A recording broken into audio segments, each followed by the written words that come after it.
And Senator Rand Paul, giving the Tea Party's response to the State of the Union, offered a surprising yet simple solution to America's debt problems: common sense.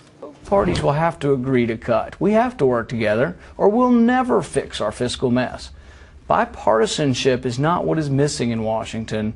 Common sense is. Trillion-dollar deficits hurt us all. Printing more money just feeds the never-ending appetite for spending, and it hurts us all. Joining us now, Republican Senator Rand Paul of Kentucky. Thank you for being with us, Senator. I'm going to start you off with a chance to mint your own Mark Twain quote. I kind of had the feeling that maybe the Tea Party had kind of fizzled and was on the way to dying. What do you say about that? Well, the Tea Party's been out there for a couple of reasons. I think we're equal parts chastisement to both parties.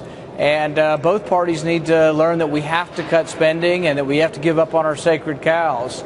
But I was particularly insulted by the president last night saying that he's cut the deficit by $2 trillion. What planet does he live on? So he added $6 trillion to debt. What did he do? Because he didn't add $8 trillion, he saved us $2 trillion? It's absurd. I can't believe more people don't challenge him on this. Yes, I see. Now, to your credit, you attack both parties as being part of this spending problem. But in terms of actually trying to get something done inside the Senate, are you offending the Republican colleagues that you need to work with to try to reach some compromises with the Dems? Not necessarily. I think if you talk to Republicans, they'll acknowledge that during the Bush years, there were a lot of new federal programs added. But right now, it's gone up exponentially. And we have to address the problems because we're getting dangerously close to a point of insolvency. So I think most of my colleagues are with me on this, that we do have to cut spending. We do have to get started on this. So I don't think you'll find a lot of disagreement with my colleagues on that. Yeah, the startling thing is when we talk about cutting the deficit, they're never talking about eliminating it. They're going to continue to spend more than they take in every year. They just want to make that overspend a little smaller. Now, you say that Congress is debating the wrong things. Explain, please. Well, a lot of times we're talking about slowing down the rate of growth of government, and that's all of these things. The sequester, that everybody's like pulling their hair out thinking it'll be a disaster. The sequester doesn't even cut any spending.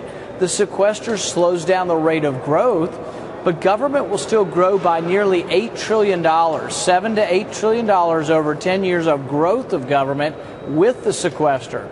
The sequester is not even enough to stave off another credit downgrade, which I think we're going to get, unless we really truly start balancing our budget.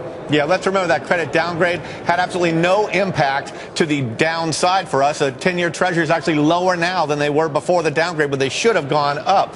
Now, in the meltdown of 1937, we were recovering from the Great Depression. And what happened is government got religion too soon on spending and deficits and worrying about it, and that made business pull back. That made stocks plunge 50%.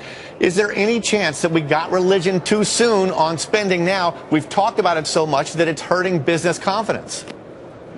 I don't think we've gotten any religion on spending. We haven't cut any spending. We're not in danger of doing anything through the spending side that would hurt the economy.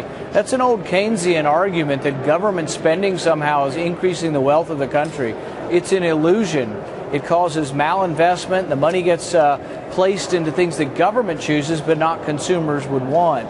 So, no, I don't accept that at all, that reducing government spending would in any way hurt the economy. I think it would help the economy. Can you imagine what the stock market would do today if we were to say we're going to fix the entitlements permanently? I think stock market would rally to that. We'd be up to exactly where we should be finally, and we're on the way, I hope. Thanks very much for being with us today, Senator Rand Paul.